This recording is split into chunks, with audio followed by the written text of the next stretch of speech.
এই যে দেখতে পাইতেছেন ধানের বস্তা বানতে আছে, তার মধ্যে ধান ভরছি ইটকুট ভরার পর এই বস্তাটি আন বান্ধিয়া সুন্দরীরা মাথায় নিয়ে পুহুরি ভিজাইবে। ভেজার পর যা যা করমু হ্যাঁ আপনারা দেখতেই পাইবেন, তা দেখতে থাকেন কি হারি।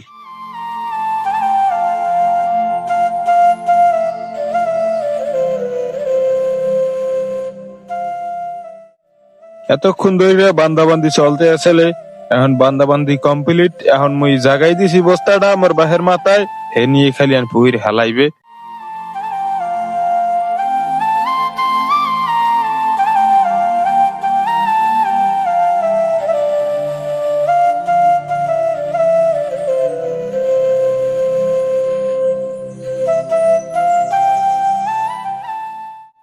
এই পর্যায়ে বস্তায় যেগুলো আসলে বান্দা সব আনা শেষ, তাই এইলে লাশ বস্তা মানে শেষের একবারেই দেখতে আছেন যেরকম নামাইতে আছে পানিতে, সব বস্তায় এইরকম নামান্য হইছে। হেইয়ের পর ওই এককালে সুন্দরী গেদু গেদু কইয়া হইবে ডুবাই দেওয়া হয়েছে।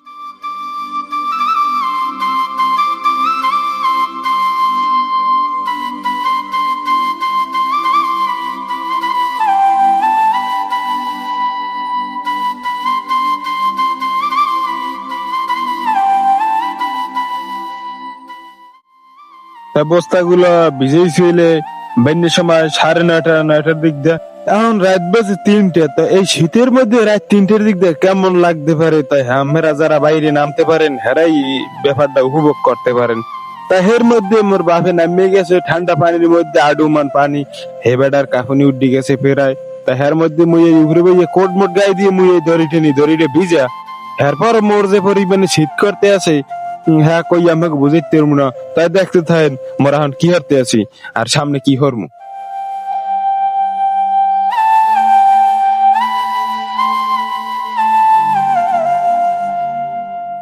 তাই অনেকে কইতে পারেন যে লাঠিটি দৌড় মারতে আছে, লাঠিটি দৌড় মারার কারণে যে ধানের বস্তাগুলো অনেক মাঝে চলে গেছে, তাই শীতের মধ্যে নামা সম্ভব না, এলে গিয়ে লাঠিটি দাঁতাইতে উঠেছে।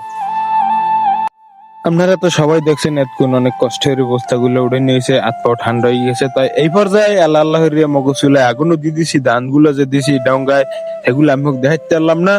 এখন একটাই কাম, হাত পা একটু গরম হারা আগুনের দ্বারে বইছি, ভালোই লাগতে আছে।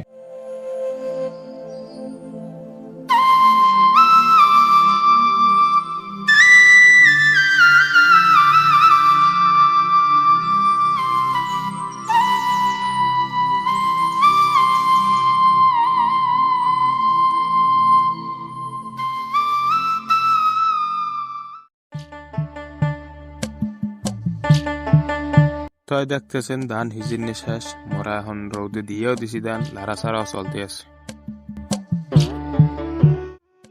এই লারা ছাড়া চলতে আছে, তাই এই রুমেরই আরো 2-3 দিন ধান হুকের নইবে।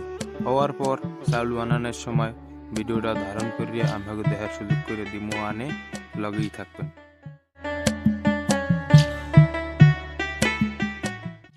আজ এই পর্যন্তই, সবাই ভালো থাকবেন, সুস্থ থাকবেন, আবারও দেখা হবে নতুন কোনো ভিডিওতে।